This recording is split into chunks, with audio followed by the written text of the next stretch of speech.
Hello friend, welcome to my main study vlog. आप लोगों का स्वागत है मेरे स्टडी व्लॉग में। आज मैं शुरुआत करती हूँ अपने पढ़ाई की और मैं सबसे पहले जा रही हूँ अभी साइंस पढ़ने, जो आप लोगों के साथ शेयर कर रही हूँ कुछ क्वेश्चन। देखिए, एक्स डिग्री सी ध्यान देना है एक्स प्लस 273 केल्विन और एक्स केल्विन को डिग्री सी में बदलना है एक्स माइनस 273 डिग्री सी। ध्यान से देखो एक्स डिग्री सी को केल्विन में बदलना है एक्स प्लस 273 एक्स केल्विन को डिग्री सी में बदलना है एक्स माइनस 273। ये ध्यान रखिएगा दोस्तों, सी का पोजीशन एबीसीडी में 3 है, के का पोजीशन है 11। तो टी से के में जाना है ना तो जोड़ना है, के से सी में जाना है ना तो घटाना है। बढ़िया से देखो, अगर 3% से ध्यान देना 3% से 11% में जाना है तो जोड़ देना है, 11 से 3 में जाना है तो घटा देना। सी का पोजीशन 3 से 11 में जाना है तो जोड़ देना है, 11 से 3 में जाना है तो घटा देना। जल्दी 3% से 11% में जाना है तो जोड़ देना है, 11% से 3% में जाना है। सी का पोजीशन 3, के का पोजीशन एबीसीडी में 11। अब आंसर बता दो जल्दी से क्या हो जाएगा। सेल्सियस से केल्विन में बदलना है, सेल्सियस से केल्विन में बदलना है, तो 273 जोड़ देना है। 3 नंबर पर का जो ताप है ये 35 डिग्री सी 98.6 डिग्री फ़ारेनहाइट होता है। और आंसर हो जाएगा मानव शरीर का 98.6 डिग्री फ़ारेनहाइट या सेल्सियस स्केल पर कितना होता है 37 डिग्री सी। थर्मामीटर में अगर हमारे ऐसा क्वेश्चन पूछे थोड़ा सा घुमा के, थर्मामीटर में लाल लिखा कहां बना होता है तो कहेंगे 35 डिग्री सी में 35 डिग्री से लेके 45 डिग्री सी तक अंकित होता है। थर्मामीटर में 35 डिग्री से लेके 45 डिग्री सी तक अंकित रहता है। या 12 में 32 इज इक्वल टू r में 0 बटा 80 में 0 इज इक्वल टू k में 273 बटा 373 में 273 is equal to constant 273 is equal to constant 373 में 273 इज इक्वल टू कांस्टेंट। अब 80 डिग्री फ़ारेनहाइट को केल्विन में बदलना है, 80 डिग्री फ़ारेनहाइट को केल्विन में बदलना है। तो फ़ारेनहाइट और केल्विन वाला फॉर्मूला ले लीजिए आप। ये फ़ारेनहाइट है और ये केल्विन, एक होता है क्वथनांक, ये हो जाता है 100 degree C 373 Kelvin 80 degree R और 12 डिग्री फ़ारेनहाइट। और अगर ईमान की बात करोगे, ईमान तो सबको पता है 0 डिग्री सी बराबर 373 केल्विन बराबर 0 डिग्री आर बराबर 35 डिग्री फ़ारेनहाइट। आंसर पता क्या हो जाएगा जल्दी? और आंसर 373 केल्विन होता है। 60 से ठीक है, 60 भी बता देते हैं। 60 में तो कुछ है ही नहीं, बताओ साइंस 10 और खत्म 50 होने सत्तर के अनुपात ही बाद पूछा मैं है। फटाफट से मैथ की क्लास कर रही हूँ, जो कि ब्रह्मास्त्र बुक से है। रवि तो हो आज जाता मैं है, रेशियो एंड प्रोपोर्शन किसी पढ़ाई काम नहीं कर कर रही रहा हूँ। आज मेरा रेशियो एंड प्रोपोर्शन का लास्ट ही क्लास है। है। उसके बाद मैं एवरेज की क्लास आज करूँगी। 60 नंबर चलिए क्वेश्चन आप है, 60 लोगों नंबर को क्वेश्चन है, 10 और दिखाती 50 का हूँ कौन तृतीयानुपाती कौन ज्ञात से करिए। क्वेश्चन कल ही है। हमने आपको बताया था तृतीयानुपाती ज्ञात कैसे किया जाता है। आपको करना क्या है बताओ, आपको करना है बाद वाली संख्या का स्क्वायर, बाद वाली संख्या का स्क्वायर यानी 50 गुना 50 और भाग हम किससे लगा देंगे पहले वाली संख्या से। 0 से 0 कट जाएगा, 50 को 5 से गुना कर दोगे, उत्तर जो हमारा आ जाएगा वो क्या आएगा 250। ऑप्शन नंबर सी ठीक है।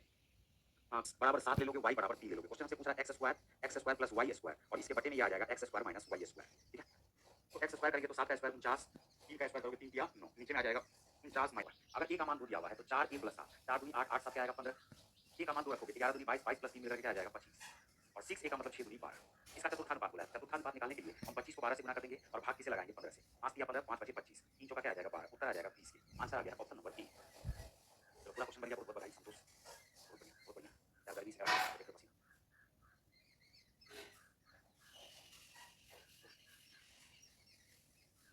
चलिए आगे नेक्स्ट क्वेश्चन पे आ जाओ। नेक्स्ट क्वेश्चन देखो हमारे पास क्या है, तो डी को मिलने वाला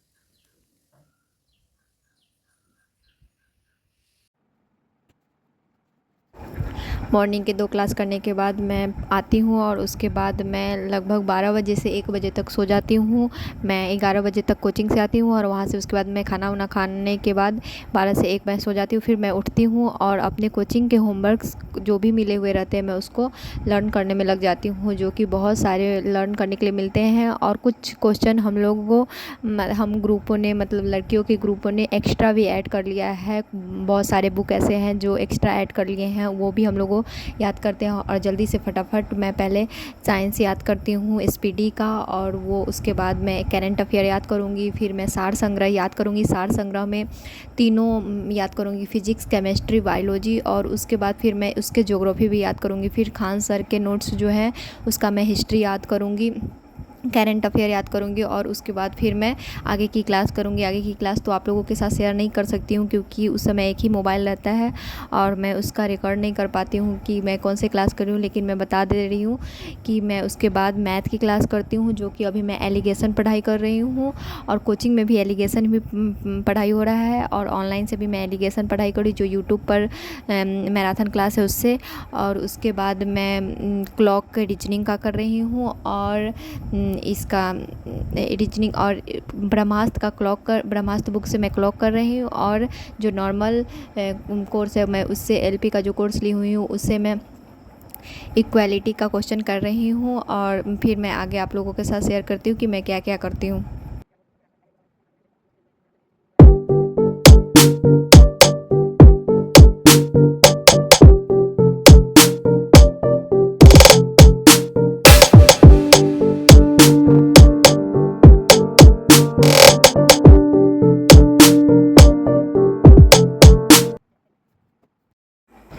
सभी चीज़ का लर्न करने के बाद ऑनलाइन क्लास करने के बाद मैं थोड़ा सा घर का काम करती हूँ और चाय वाय बनाती हूँ, पीती हूँ। फिर मैं 7 बजे से पढ़ने का रूटीन बना रखी हूँ, बट 7 बजे कभी नहीं हो पाता है, 7:30 पौने 8 हो ही जाता है, जो कि अभी देख लीजिए कि कितने बज रहे हैं। मैं अब पढ़ने के लिए बैठ गई हूँ और पढ़ने के लिए बैठने के बाद मैं अब लगातार पढ़ूँगी। बीच में बस थोड़ा सा खाना खाने के लिए जाऊँगी और खाना खाने के बाद फिर मैं पढ़ाई करूँगी। अभी मैं जो कोचिंग में हम लोगों ने खुद से होमवर्क लिया है उसको मैं लर्न कर रही हूँ, वो जो कि है साइंस के बुक से फिजिक्स है और एक और बुक से फिजिक्स है, और फिर मैं बायोलॉजी है वो मैं लर्न करूँगी। और मैं उसके बाद ये रीजनिंग जो मिले हैं कोचिंग में 200 क्वेश्चन बनाने को मिले हैं।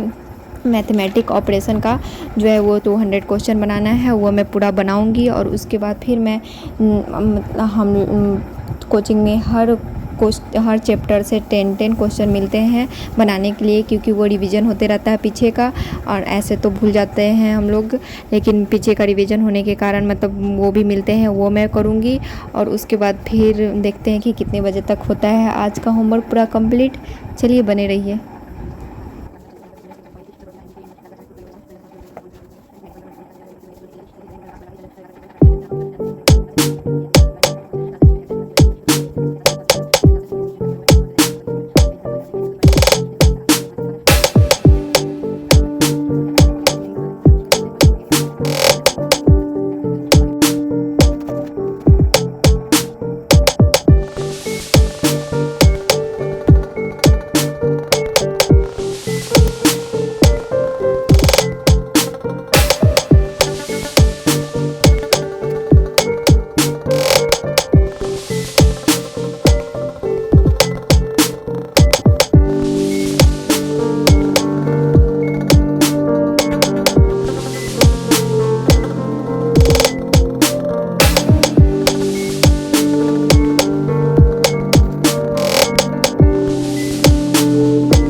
सारा होमवर्क कंप्लीट करके मैं जितना भी अब बचा हुआ है दिन जो मैं पढ़ाई की उसका मैं रिवीजन करती हूँ, और जो ब्रह्मास्त्र की बुक से मैंने किया था उसका मैं भी रिवीजन करने लग जाती हूँ। उस सबको रिवीजन करती हूँ, जो हार्ड क्वेश्चन होता है उसको बनाती हूँ 1-2 बार, जिससे मेरा क्लियर हो जाए डाउट।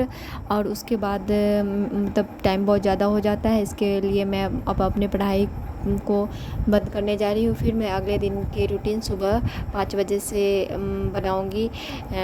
किसी ने कमेंट करके पूछा था कि इतनी बुक कैसे याद कर लेते हो आप? अगर 1-2 दिन लगातार किसी चीज़ को पढ़ने लग जाओ, उसके बाद आपकी आदत बन जाएगी और आपको मतलब उससे ज़्यादा जल्दी से याद हो जाएगा। कोई भी चीज़ याद करने में थोड़ा सा जो ज़्यादा समय लगता था वो कम समय लगने लगेगा, उसके बाद आप ज़्यादा से ज़्यादा बुक याद कर सकते हो। उसी तरह मैं पहले कम याद करती थी, और अब मुझे मतलब याद करने की हैबिट हो गई है, जिसके कारण मैं बहुत से मतलब बुक लर्न कर पाती हूँ, और मतलब समय का थोड़ा मैं बचत कर पाती हूँ इसके कारण, और 1-2 एक्स्ट्रा में बुक जो होता है वो लर्न करना आसान हो रहा है। चलिए अब यहीं तक है आज का ब्लॉग। लगभग 12:30 पौने 1 हो रहे हैं, और उसके बाद मैं अब सो जाऊंगी। फिर मैं कल सुबह भी 5 बजे अर्ली मॉर्निंग उठना है, और उसके बाद फिर आगे का रूटीन वही जारी रखना है। चलिए बाय बाय, गुड नाइट। आप लोग भी सो जाइए। देखिएगा मैं आप लोगों को दिखाऊंगी कि कितनी रात हो गई है, कोई भी जगह नहीं हुआ है, सब सो गए हैं, और मैं अभी तक जगी थी, पढ़ाई कर रही थी। अब मैं भी जा रही हूँ सोने। देखिए यहाँ पर टाइम कितना हो रहा है, 1 बजने ही वाले हैं, और मैं अब सोने जा रही हूँ। Good night. आप